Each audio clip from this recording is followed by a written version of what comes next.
You think Pocahontas fell in love with John Smith because Disney told you a bedtime story. She didn't. She was 10 years old when they met. He was in his late 20s. There was no romance. There was kidnapping, forced conversion, and propaganda. And we turned it into a children's movie with a talking tree. Her real name was Matuaka. Pocahontas was a nickname meaning playful one. When English colonizers showed up in 1607, she was a kid. John Smith wrote about her exactly once in his journals and described her as a child doing cartwheels. That's it. No romance, no colors of the wind, just a grown man noting that a native child existed. The Pocahontas saved John Smith from execution story? Probably fake. Smith claimed Powhatan was about to kill him and she threw herself over his body to save him. Except Smith wrote this exact same story about being saved by beautiful women in 3 different countries. Guy had main character syndrome. If it did happen, it was likely a ritual adoption ceremony he misunderstood because he didn't speak the language. Pocahontas didn't see Smith again after 1609. She married a Powhatan man named Kokoum in 1610. Then in 1613, English colonizer Samuel Argall literally kidnapped a 17-year-old girl and held her hostage to extort her father. While captive, they forced her to convert to Christianity, renamed her Rebecca,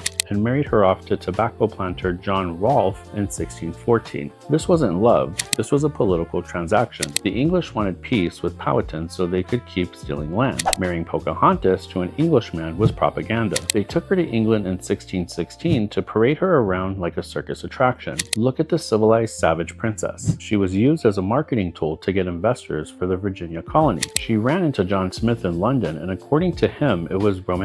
According to anyone with a brain, it was awkward as hell seeing a man she barely knew as a child pretending they had some grand love story for clout. She tried to return to Virginia in 1617 but got sick and died in England at 21 years old. Never made it home. She's buried thousands of miles from her people. The Pocahontas myth was created to make colonization look like a love story instead of genocide. John Smith made up the romantic angle to sell books 16 years after she died when nobody could contradict him. Disney took his fake story and made it worse by turning kidnapping into a fairy tale with a Barbie doll and a song. So next time someone brings up Pocahontas and John Smith's love story, ask yourself why we romanticize a grown man, a 10-year-old child, and why we're still teaching this lie 400 years later. Comment below if you've learned the Disney version or if someone actually told you she was kidnapped child. Stay crisp.